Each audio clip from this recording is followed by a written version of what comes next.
Welcome everyone. My name is Claudia Moran. I'm the director from Museo de las Américas.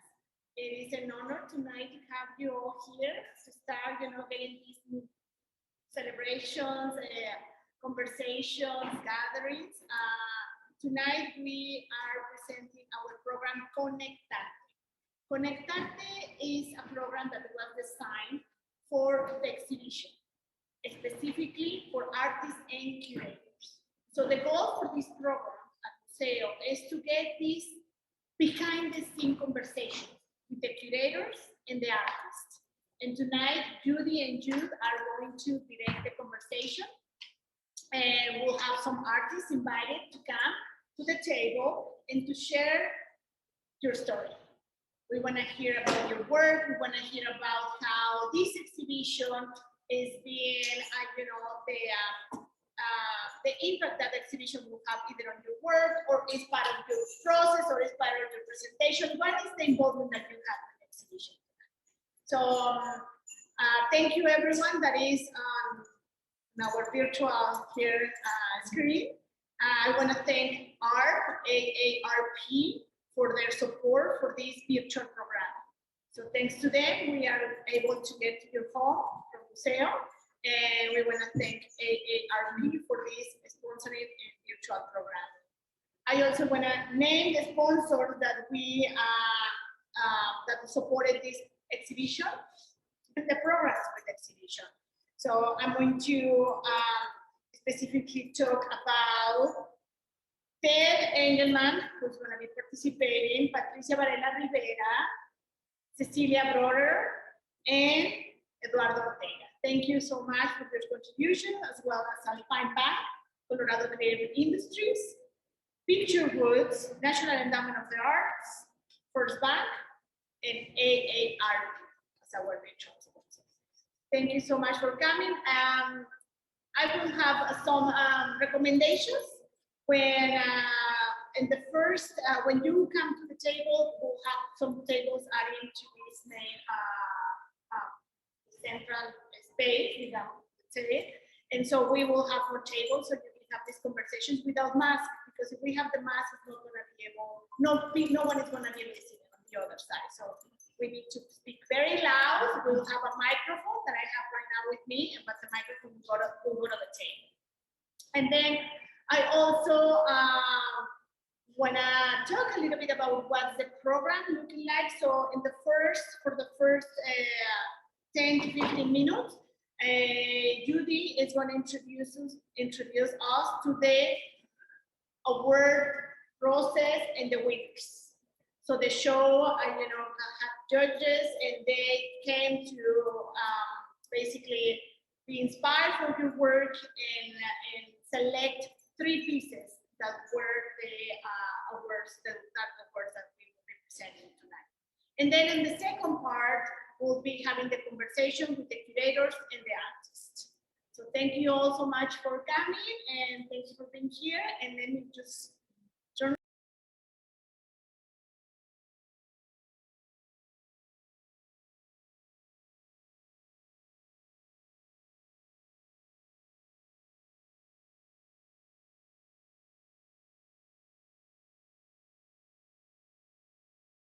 Hi, my name is Jude Miranda. I'm one of the curators for this Nueva Cara show. I'm going to talk about the judges, 2 judges that judge the show, and then we'll talk about the categories that the ribbons were for. So the 2 judges, one was Jonathan Seiss, a local Denver artist, and the other one was Carla Williams. She's actually an art historian. So she's actually came from Chicago, but she's here now in Denver. So the 3 categories that that we decided, Jude and I talked about, what should we name them? So we got Best of Show. So the Best of Show, her name is Gabby Magali. And she, if you get a chance to check out her work, it's in the very back right there. She's the one that does it on bed sheets, fabrics, bedspreads, and she's doing work where she's in part, it's called the Awanta series. The Awanta means like you don't have to take this crap. She said it a different way on the telephone, but she's doing, what she's doing is she's working with young women and empowering them to speak up, do their own way, just because it's not man's way, it's their way, and then producing it however the way that they want. So that's what her little series is about. And she won the best show. And the other one was Stephen Collector. So he's on the back side of this wall over here. And he did some infrared. When I talked to him, he does a lot of Latino stuff with, I want to say, Guanajuato that he was at. But he does a lot of them. So Stephen won the Judges Award. And then the last one was most inspiring. Now, Gabby is in San Antonio, so she couldn't be here tonight. Stephen Collector's in the Keys tonight, probably at Ernest Hemingway's house. And then the only one that could come was Jerry Real, and he won most inspiring. Jerry's is right there on that side. So, any questions you guys have? Can you talk a little bit about what the criteria? The criteria for the awards, to help me out, you know, the two of us, when we worked on that. Well, for those of you, I'm Jude Sanchez, by the way, I'm the other curator. Well, we had these discussions of wanting to have work that talks about our current situation, not only within the pandemic, but also certainly the climate within our politics, the climate within our own personal selves in terms of how we are responding to everything that's happening around us. What I really love about the collective body of work that we have here, which is immense, is that as I walked around the second time on Saturday, I came with other friends, and it gave me an opportunity to really stop and look and visit with each one of the pieces and kind of have, reflection with each one. Is that there is hope that I see in a lot of the pieces, which we all need right now. There's inspiration, which of course art does anyway. There were pieces that brought me to tears and also made me really reflect and how our world still needs much change. And I really feel that art and photography, especially because it's such a visual, poignant way to express ourselves, really tells a story. And so I think that was one of the main things, is we wanted to really have people tell their stories. And it's a continuation. I think, Claudia, you touched on this, that it's a conversation that may start here based on the work that showed up, but then once this show comes down, those conversations, I'd like to think, continue. And whether the work moves to a different venue or whether you as photographers and artists come away with wanting to create more. That's a really beautiful thing. What we talked about also too is that the nicest thing about tonight is that the artists can share. Like, for example, if you're looking at a piece of work and you say, how did you do that? We're all artists. We all have a creative little thing that goes through it. Why did you do that? And how come? And it kind of spawns that thing where we all see each other work. We get inspired by each other's work. And then we want to do it, or do that kind of thing. So, do you want to talk about? Yeah, why don't I introduce all of the artists that are here this evening, one at a time, and that's who comes first or who comes in the middle or any of that. We're all here to learn and to share with one another, what brought us all together here in terms of having these discussions. And first of all, I want to thank each and every one of you for making the effort. This is a wonderful surprise to have this many of you here to be a part of this conversation. So without further ado, I'm just going to go down the list here and introduce all of you one by one. And I hope to get your names correctly here. So I'm going to start with Eduardo Ortega. If you could raise your hand and say hi, everybody. Ted Engelman, who is certainly in the back row there, one of our sponsors, who's part of our Veterans Wall. Beth Sanders. Salgado Armendariz. And Joe Martinez. Yay. Cecilia Broder. Thank you. And of course, Patricia, Varela. I always get mixed up. And who am I missing here? Jerry, Ryan, and Nina Opitz. Thank you for joining us. There is so much incredible work that came out of all of you. You know, I was moved with every one of your pieces, which is wonderful that you're all here to speak of that. I think I'd like to start with our installation piece, because that really spoke to me, and I want to come back and read them again. I just want to share a little story. I have, and it's a little personal note. I had a friend that I brought on Saturday afternoon, and she's from Colorado Springs, and she just lost a dear one in her world to cancer back in November. And she's dealing with a different kind of grief, you know, aside from the grief that we're all sharing with, of course, all the loss of people that we have lost in this pandemic. But she was so moved by your pieces, and she photographed one that spoke about grief. But on the flip side of that, it really talked about how we can love differently and how we can just really find inspiration and sort of flip that around and make our way through those ashes. So, you know, when I see that other people are affected by the work, that to me is just really inspiring. So I'd like to invite you up and let's talk a little bit about that.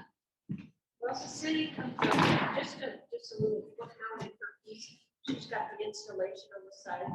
The thing that I think that attracted Jude and I towards Cecilia's piece was that she said, who do you be when the mask comes off as a person, as a community, and as a nation? So that was the little poignant statement. So tell the audience and us a little bit about, you know, how this came about, how this started, and what brought it to fruition. Yeah, you know, probably almost a year ago now, we had to start wearing our masks. I thought, gee, let me take some pictures or have my friends take some pictures of themselves in the mask from a historical perspective, thinking this will be done in 2 or 3 months. And I sent out an email, and all of a sudden I got so many pictures of all my friends and families taking pictures. And I thought, what am I going to do with all this? And one day I was talking to my brother, who's also a photographer, and I said, I don't know what I'm doing. And he said, you know, I think that whatever you end up doing, words are going to be a part of it. Words are going to matter. We had no idea what that meant. So we went on, and probably a month later, the question, who will it be when the mask come off, just came to me.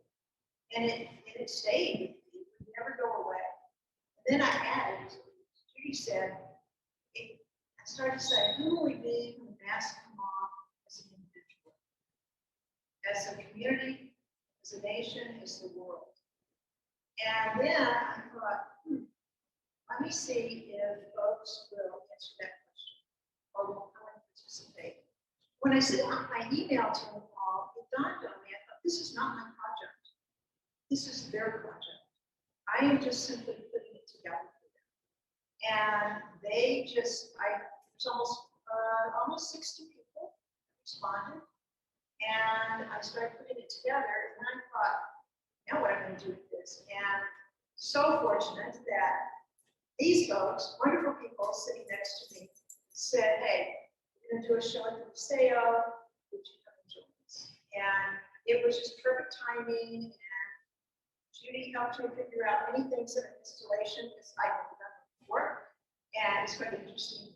And it really happened. All of a sudden, I got these beautiful messages from people. And unfortunately and sadly, back in January, my brother passed away, and I thought, I'm dedicating this to him, because he was absolutely right that words matter. And hopefully when you read that, as Jude said, success to me is if somebody reads it and it touches their heart, or if they take a minute and how would you answer the question? So I would just pose that to everyone here. When you think about it, who would be the mass? Just contemplate that. But that's really, I think all of my friends and family that come and entrusted me with their words, that was really overwhelming, pretty overwhelming to me, because I thought, oh my goodness, they're trusting me with what they've said in their heart. And so I hope you enjoy. Thank you.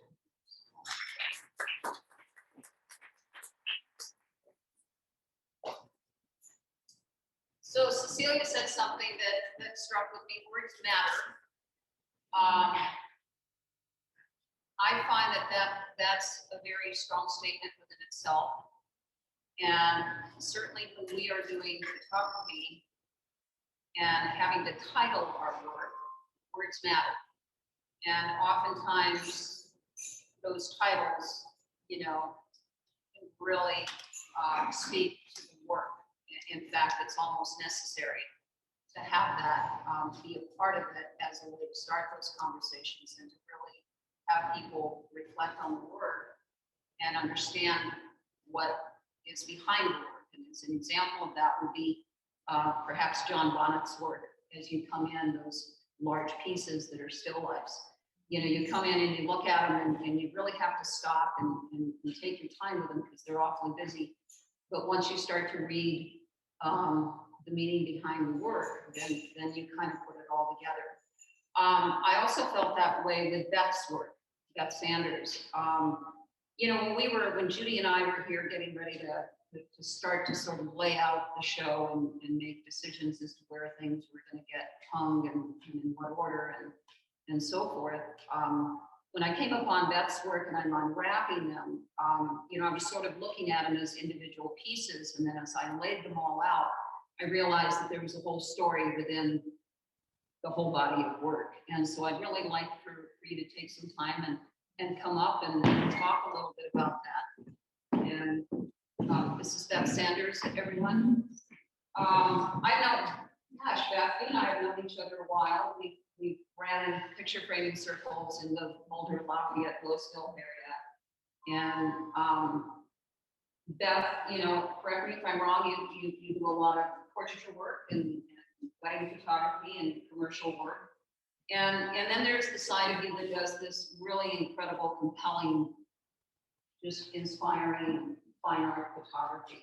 And there's always this incredible message behind it. And so, this body of work just really spoke out, and so many people were really moved by it. So tell us a little bit about the inspiration behind that and how that came about. So the inspiration really is Jill, the woman in the photos, who's going through a battle with metastatic breast cancer, which means she doesn't know the outcome in her future, whether she'll survive this or not. And her husband, who was also a photographer, called me out of the blue, and he said, "Hey, my wife is going through this process, and we'd love you to come photograph because it makes me funny better." And I didn't really know Jill well, but I knew her husband very well. So, between the time I had that call and the photo shoot, there was many conversations over how she wanted to show what she was going through. She's also an artist, which meant we were off and running in 50 million directions every time we had a conversation. So it was like, okay, Jill, we have 450 ideas and we have one day to do this. So we just kind of brought everything that we had talked about. It was really important for her because I have to say this part of her story. When she was 18 years old, she was flat as a board, flat as a lot of us. And she wanted breast implants. It was really important for her as a feminine woman with sexuality to have these breast implants. So that is how she discovered her beautiful feminine self. And then once she got the cancer diagnosis and realized that those had to come off, she said, at any rate, she realized that her breast would have to be removed. It was this whole sort of reckoning for her. And how were we going to show that tremendous loss that had meant so much to her, and then to have them be gone? And now she does not know if she'll ever be able to get them again. So for where she is right now is this kind of coming to terms point. And for me as a photographer, you know, I have to say I was scared out of my mind showing up that I would fail the situation because it was so huge for her, and I wanted to hold her in this beautiful light. Fortunately for me, it worked out really well. And you know, part of my thinking process is I do a lot of photo collage digitally, and so I knew how I wanted to light it so that I could take it and bring it and tell her story further with the digital stuff. So sitting down with her and going through what it meant, you know, she doesn't like to be vulnerable. However, she's in a completely vulnerable position, and trying to allow her the space to be where she was with it. She wanted to show the pain, the fear, and everything around it. So it took us a very long time to get there. And at the end, which I think is that one shot where there's a tear coming down her cheek. That was the last shot that we did. Moving forward, I thought this was going to be a one-time shoot, but now we've decided we're going to document her whole journey. Wow. So she just had a double mastectomy. We did that photo shoot. It was equally powerful. We sort of missed the emotional contents a little bit because her daughter knows they were there and there's all this stuff going on. But photos themselves are beautiful. And so I'm with her now on this journey. And I think for me as an artist, it's a privilege to be in somebody's story like that. It feels completely like her story, not just over here doing this thing.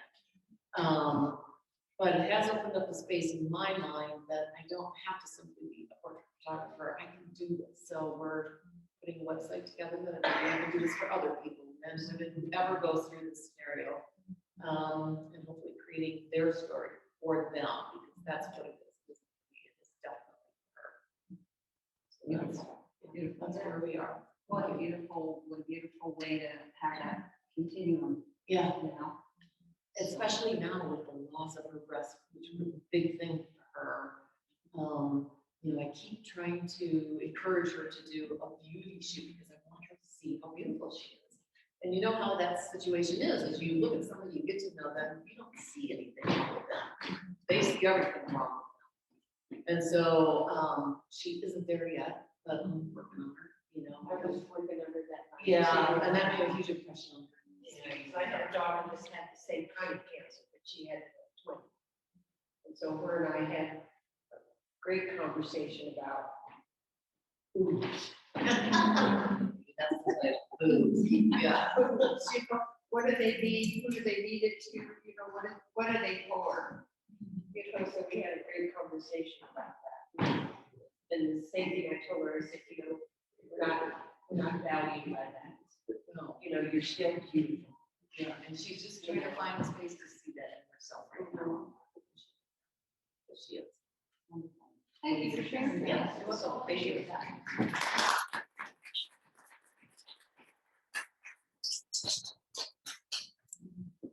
And so let's just keep that deep stuff going.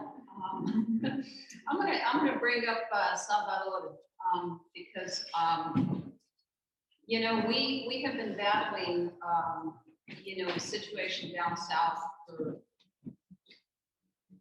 probably way before, you know, the last administration and certainly the current one in terms of what's happening down there. And his work speaks a little bit to that. First of all, before I continue there, I do want to mention that Beth's work is around the corner. They're in white frames. It's a set of 6 for those of you that haven't been able to really take a look at her work, just as an FYI there. Anyway, Salgado, talk to us a little bit about how you came about photographing the wall down south. Yeah, happy to. And I also just want to take a minute and thank you both and Sarah for putting this on. I feel like you guys have done a really good job of just putting on a good show, and just really appreciate it. So yeah, these the photos that I took are the landscape photos that are by the entrance. One was just a landscape, a desert landscape. The other one's with the wall cutting through that landscape, and the other one's through looking at the landscape through the wall. So I mean, I enjoy all kinds of photography, but landscape is kind of my thing, and I really enjoy hanging out in the desert. A lot of my work is on the desert, and it has kind of a nostalgic feel for me. I grew up in Chihuahua, Mexico, until I was 11, and then my mom and my brother came here in '96. So just being in that atmosphere, you know, for me, just kind of brings something back. But visiting that particular landscape, so those were taken on the border between Sonora and Arizona, right south of Tucson, near the Cabeza Prieta wilderness.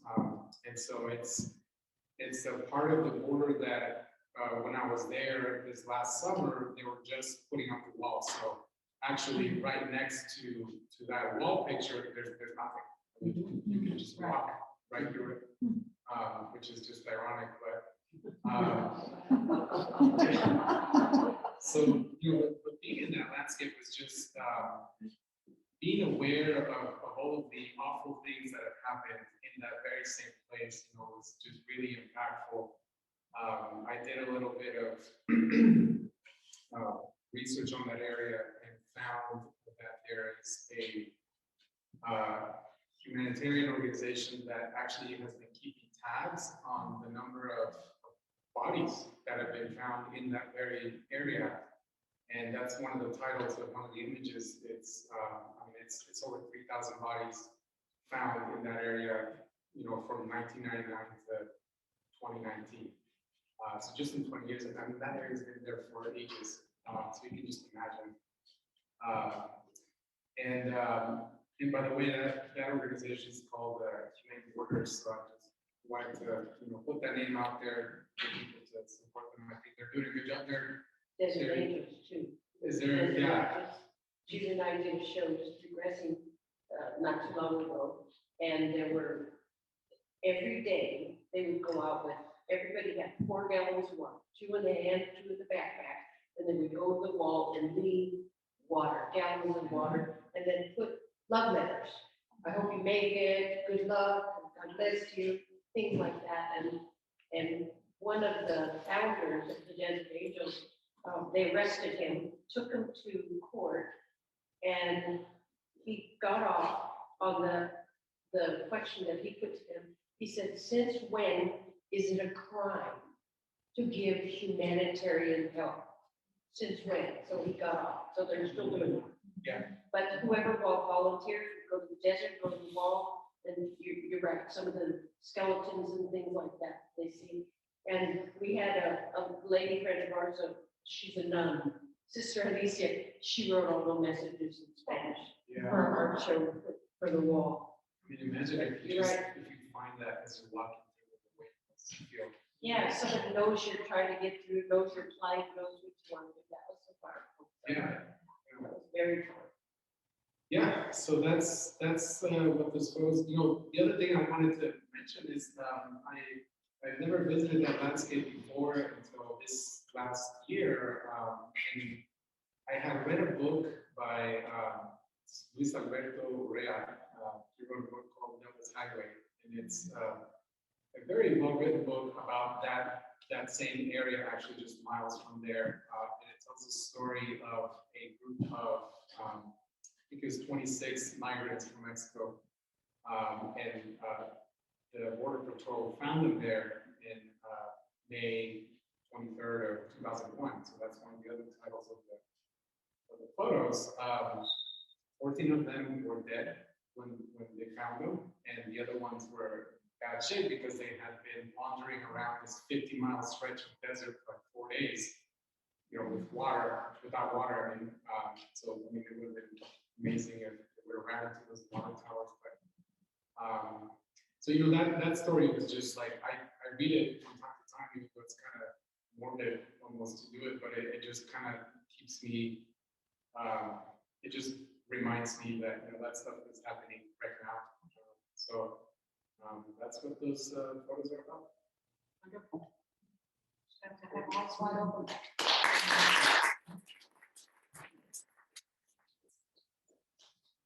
Sure.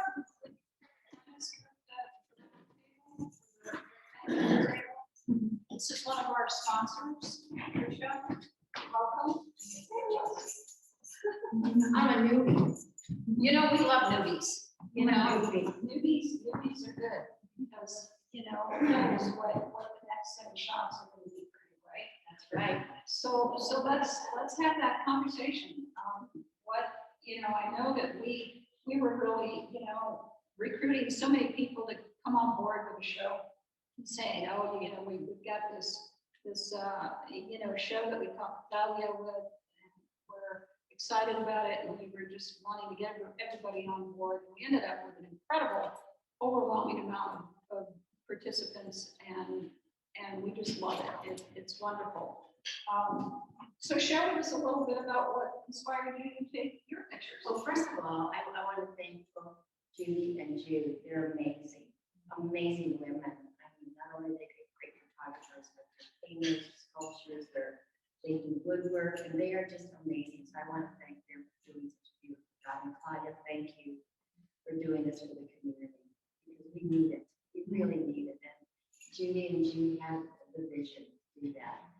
To be honest with you, the thing that inspired me was this person to my right.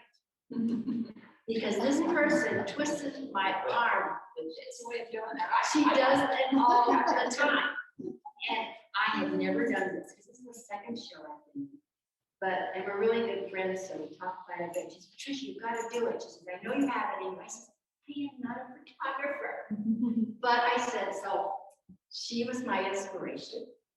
And so I have 4 pieces, and mine are about hope and vision, and about, it's been such a hard year for all of us, with all of the deaths and people getting sick, and not only with COVID, but heart attacks, and people just sad. There was a sadness with all of us. So I decided to do things that were inspirational. So line 4, which are right on this wall right here, on the top is it's a pigeon, or it's a bird. It's a piece, and I call it esperanza, which means hope. And I think we need hope more than anything. So it's that top one. The second one was a really interesting one, because Judy and I she drove me around. She said, Patricia, I want you to look at things that if they grab you, take a picture. So I did, and she was driving, and she had to stop real quick. And the second one is a real fascinating one. That one really caught my eye. What it is, it's all of these electric meters in 2 rows. Bring up the field, by the way. Oh, well, you know what? And they're all white. I call it the new community. And I thought, we're growing, and I'd never seen meters like that, ever. And it really caught my eye. So I thought, I love this. And it's fascinating. A lot of my friends that have seen this, they think that's their favorite. Are those crazy meters? Can I interject for a second? Yeah, I think I'll let you, Judy. So when she took the meter shot, I mean, it was great, because we look at the shots, and then we were talking about titles. Okay, what are you thinking? What did this make you feel? And she said a new community, and she looks at me. She goes, "What do you think?" I go, "It should say Young Excel." Because Excel energy. Young Excel. So we can come up with crazy things. The third one was, it was a really beautiful evening, and I think it had just gotten cloudy. And it was the park that's by the, but it was, there's that, event where they have this old, Lakeside. Lakeside. Yeah, that, we were right across the street, and And so that is really, I love the blue and then the dark. There was something very hopeful about that, you know, it's a new awakening is what I call it, a new awakening. And then the fourth one, because I was saying all this on the corner, and that one is about hope. And you see it everywhere. So, you know, you see it on buildings, particularly in the Highlands and all these little places. You see that heart. And so all four of them, Jude, to be honest, is really about inspiration. It's about how can we live our lives even better than before, to, you know, to take a breath and to realize that there is hope and that there is enlightenment in our lives. And, you know, like I say, it's been a very sad year, and I wanted to really depict that there is a light at the end of the tunnel. And that's, and to me, it's about adding maybe smiles to people's faces and say, yeah, there is, and we're going to get through this. Just take a deep breath and just keep going. So that's basically my. Thank you. We'll keep photographing. I will.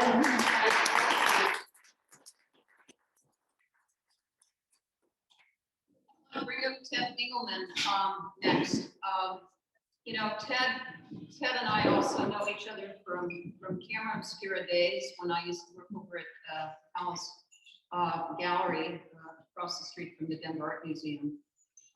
Ted has been recording imagery in Vietnam for, what is it, 30 plus years now, and is working on a book as well of that experience. And we're just so glad that he made a decision to come on board and be a part of this show, because we really feel that this is important work, not just the Vietnam you know, situation that we were in, but just war in itself, and then the connection of people that he has made as a result of his photographs.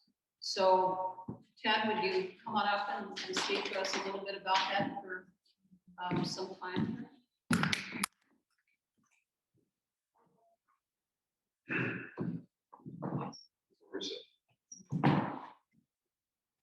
Yay.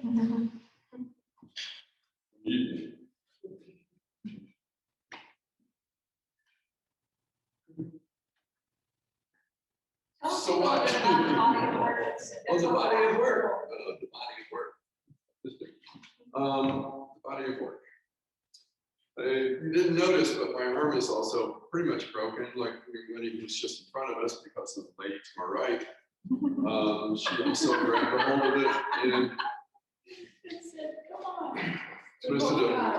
Yeah, there's two. Yeah, there's one on each side. Yeah. So, Aren't you liking it? yeah, I am. Yeah, and to your credit, both of you, and Claudia, thank you very much for having the thoughts, the concept, the thinking outside the box, thinking of many boxes maybe. Because I was here this afternoon with John Bonnet, who has the large photos in the beginning. And as we were walking through, we were discussing, standing over here, the different ways he or somebody should write, somebody should write a review, critique of what's going on here. And we're talking about all the different types of images here, the different types of stories and the groups that are represented, different things that are here that one could write about. And at the beginning, we were talking and kind of joked about the Hemingway show last night or the night before. People are watching on PBS. And if you're watching where they have the word Hemingway come on, there's a picture of Hemingway. That's it. That's the original photograph. And I'm thinking, Denver, Colorado, we got the original damn picture right here in this building, and you're watching it on TV. Somebody else mentioned that to me. They go, look what I found. I'm watching the PBS thing. And so, when I saw this open up, Hal Gould would tell me, and that's what touches my heart so much. Hal would talk about these different images, and Joseph Karsh, who made that photograph of Hemingway, explained about who Karsh was and and how he does Winston Churchill holding a cigar and all these different things and all these stories behind each one of these photographs as the photographer's story. And then we have all these marvelous pieces of work here. So I appreciate that you offer to have veterans, military veterans show up as opposed to veterinarians, as we get called sometimes. So to have a wall with veterans who sometimes they show the experiences of where they have been in the military, such as conflict and trauma, the wars, and other times they show just what they do as human beings, as people, just like the rest of us. So I appreciated just being able to come up with a few photographs and be able to put those on the wall. Yeah, I was in Vietnam, what, 50 some years, 1968, however long ago that was. And then 20 years after I left, I got back there for my first return trip in 1989, and I've been going back and forth, living there part-time for the past 30 years. And what I've been photographing is rephotographing photos I made in 1968, the same location, but some years later. And then the culture, the people, the children growing up, an 8-year-old and a 4-year-old child in 1989, and then coming back, and for all these years, I've been rephotographing. And now they have children that are 7 and 8 years old, and I'm photographing this extended family. And so I got to be the family photographer, and that's pretty cool to live that long and do those sort of things. So children are a big part, the growth, the life, the hope, what goes on. So that's what I found pretty much to bring to this, and to help pick those out as well. So. An extension of the hope that we're all. Yeah, and this too shall pass, and it keeps going on too. So, the ages that we represent here, the younger people who are coming up and making the photos, and how they feel and what they see these days. And, it's a long cycle. It just keeps on going. So it's pretty interesting to see. We have anything from moons to family members to the masters. So it's pretty cool to see this. So I appreciate you guys doing what you did. It's pretty neat. It's wonderful. Thank We got big space here, so that's really wonderful. Thank you. Yeah, thank you.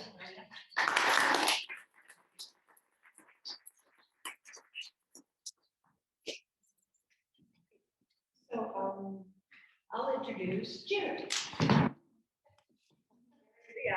And Jerry is one of our winners. He has the most, one of the most unique pieces there that the judge's eye.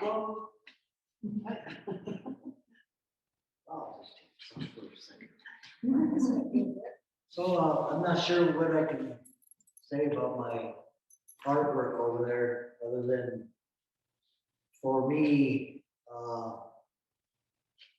the photograph didn't do enough to satisfy my curiosities, my concerns, my questions. So I took a class in non-silver photography and learned some of the old photographic processes like Van Dyke's, cyanotypes, gum micromate prints. But it was still somewhat the same. It was something that was printed on a piece of paper. That was it. What you saw there is what you got. And so for me, the photo wasn't really some kind of like a precious object, but it was more like my raw material to actually get my hand into the artwork. And so I decided to work with transparencies because it was a way for me to walk into the photograph. And by being able to do that, I was able to satisfy my hunger for that spiritual feeling that I was searching for so long in just a plain photograph. And no disrespect to straight photography whatsoever, but I guess I really enjoyed breaking the rules. And so once they told me I had to break the rules, it was like, it's on. So, yeah, so I really enjoyed doing this kind of work. It's, using mixed media and manipulation to actually become that active member in the photograph. So I think my spirit and as an artist, my satisfaction comes knowing that I was able to do that through that manipulation. So that's kind of pretty much about much. So one of the top I want to talk about a little bit because it was taken in Guaymas, so real close to yes. And anyway, I just remember just being very low income area, people and families sleeping in cardboard boxes, stuff like that. And I just kind of really, so when I took that photograph, it was basically a bunch of sheds. And for me to give that hope and to try to make life somewhat seem better through that image, I went ahead and scratched the emotion on it and created these little dwellings where my make-believe families are held up into these homes. And so I thought that was just more decorative than seeing them in cardboard boxes. So it's just my way to express as an artist, a way for me to get inside and become that active artist in a piece. So you add dignity to that. Yes, yes. It's taken a sour situation and trying to give it some sweetness. Well, thank you for that. Right. Okay.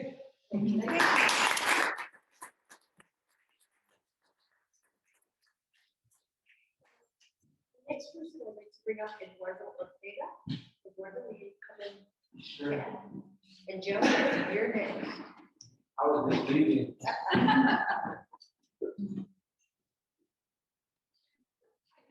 Well, first of all, thanks, gracias to you, Judy and Jude, for having this.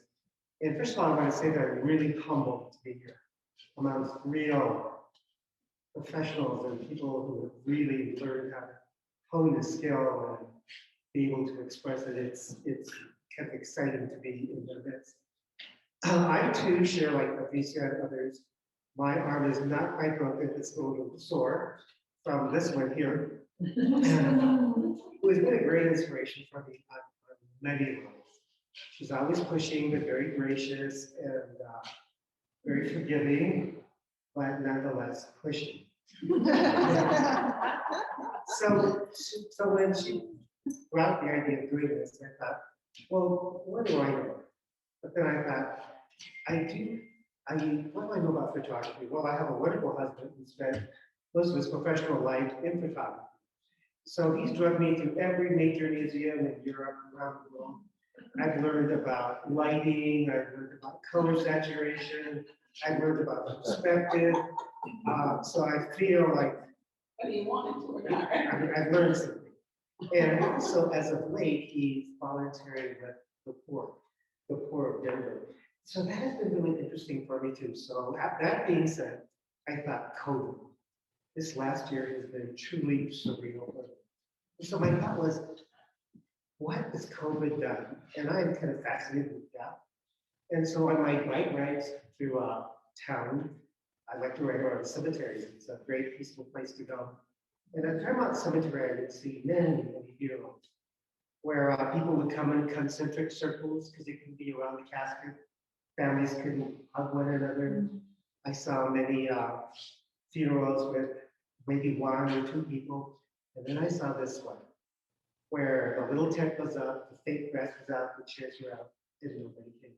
The casket was lowered and nothing was left but the vault ready to be put on top. And so I thought COVID has robbed us of grief. And so I really wanted to somehow show that. And what else has COVID robbed us of? So one morning, Tom and I were running around, and I think we're going to the cleaners or something. And I said, stop, stop, stop. And he says, what? I said, just stop.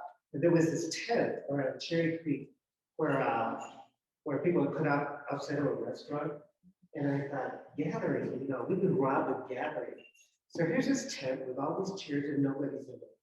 I have friends who've lost their businesses, can't get together anymore. I thought, I wanted to somehow show that that was another part. Then there was a whole thing of dignity. How do you take pictures of people in their grief? How do you take pictures of people who are suffering? So another thing I thought of was opportunity, how COVID has robbed us of opportunity. And so I happened to be going to the dentist up near Westminster, and I found this gentleman and this little child in a stroller holding a little teddy bear, and they're begging for food. And I thought, this really touched me. And for me was really representative of how I think in many ways COVID has taken away their opportunity and brought them to this place. And so I kind of, a sneaky way, managed to take a shot at that. So, and then Judy kind of helped me. I wanted, I liked the color in it because it kind of made the pictures more surreal in the sense of the whole experience. So anyway, that's it. I didn't twist it. I did, Just just for the record. Thank you.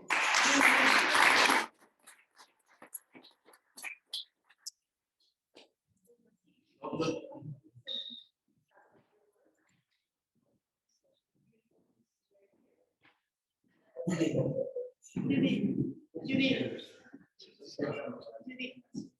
repeat his name. My name is Joe Martinez. I'm a photographer artist. I want to thank Jude, and the Museo. When Judy asked me to do this, I told her, you know, one of my ideas, or how would I say, one of my, what I want to happen to me in life is to have one of my photos in a museum. I meant permanent, like, you know, some of these have been in permanent museums. I want mine to be in a museum permanently. So thank you, Museo, for letting me have one in here for 2 weeks.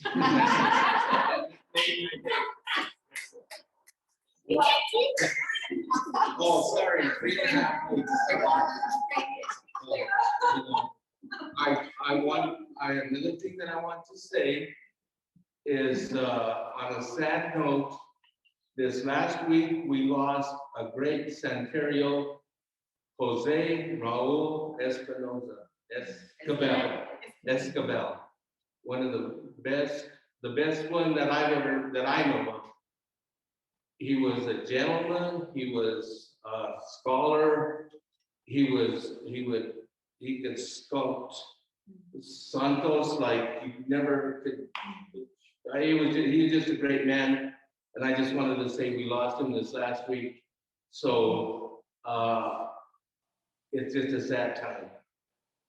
Another thing that I want to say is I want to tell Judy, since she was asking earlier, what boobs are for. Well, I want to tell you what boobs are for. Oh, I can't say that. I'm sorry. I can't say stuff like that in here. Sorry. I can't say that. My art, my photography, I do landscape photography. The one in the middle is a liquor store that's boarded up. I wanted to show the people how the people acted for the George Floyd riots. I call them George Floyd protests. Unfortunately, there was people who did rioting and kind of messed up a lot of downtown Denver. The Capitol was messed up. And if you would ever drive downtown, everything was boarded up like that. So I wanted to express the time of George Floyd and his protest. And we're still doing that now. And let's hope for what would be the best outcome in that trial that's going on right now. The two on the side there are vacant lots. I grew up in the Swansea neighborhood, if anybody knows what the Swansea neighborhood is. And they're putting in a brand new viaduct through there. They're tearing down the top viaduct that was going through Interstate 70 and putting it halfway underneath the ground. And them two there are displaced people that they had to displace people to do the construction to put in this viaduct there. I call them to the lost neighborhood for the fact that they don't do anything with Swansea, Globeville area. There's no grocery store. And the people who live there are older people who've lived there for a long time. And there's nothing for them. It's a lost neighborhood. That's what I call it, the lost neighborhood. The one on the bottom is a police car that has flowers around it, arrangements around it. Well, that's the police car that a couple months back, a policeman was hit head on 104th and Highway 2, I believe. He was killed and a young lady was killed. That young lady is my brother-in-law's niece, 30 years old, artist, just staying at home still, just a nice, young, innocent woman, and she's gone now. So I wanted to express, that's another thing that is sad these days. That's sad because of an accident. The sad time in Boulder was shootings, which is another sad time. But that's just what I wanted to express in my photos for this show, because this show is going to be kind of about things that are happening right now in the world right now, or let's just say in Denver, Colorado, things that are happening now in Denver, Colorado. So I think that's about all I have to say, except I hope one of them photos stays in the museum.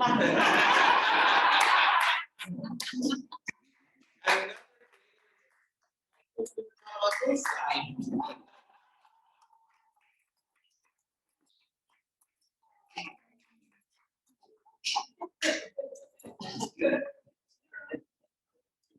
Nita, do you want to talk about the piece? No. Well, I just want to say thank you to everybody for your participation and for coming up and sharing your stories and your inspirations and your humor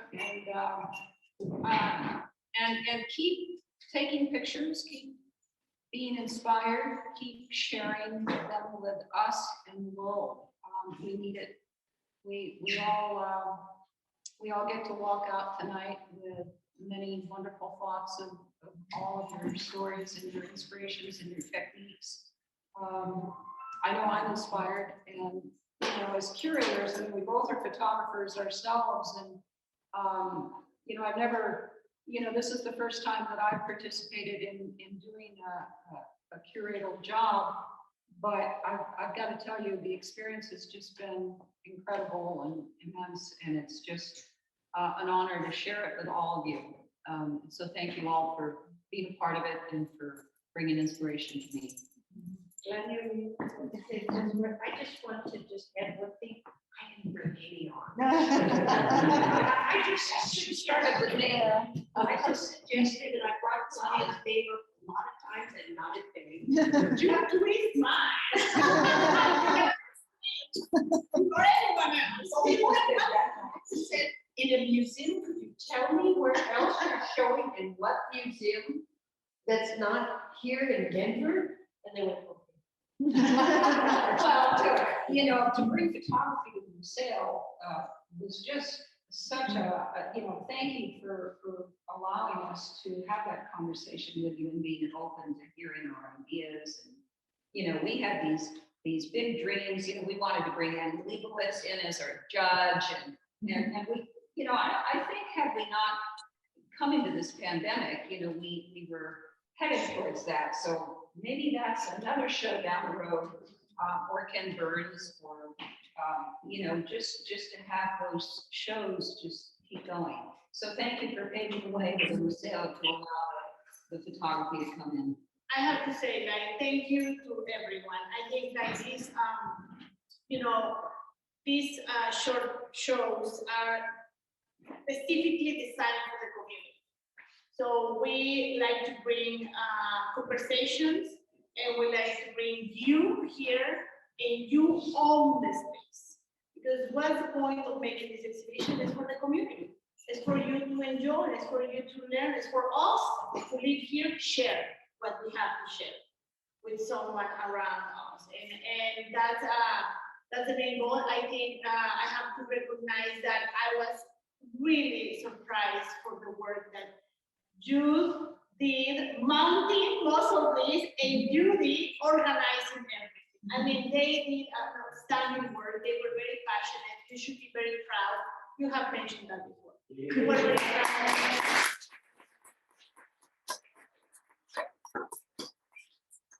I didn't do much. But welcome everyone to Museo. I hope we will continue, like Judy was mentioning. It was in a conversation in conjunction with the month of photography in Denver, that this exhibition has its own voice, and it's really strong and it's really powerful. And thank you also for those collaboration and intersections that we have with the month of photography in Denver, and the opportunity that Museo had to participate with a photography show, because we haven't had a photography show in long time.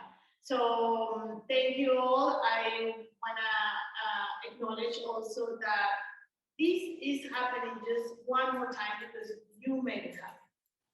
That's it. As you know, like we all work together, we make it happen. So thank you everyone, and thank you to everyone that is here.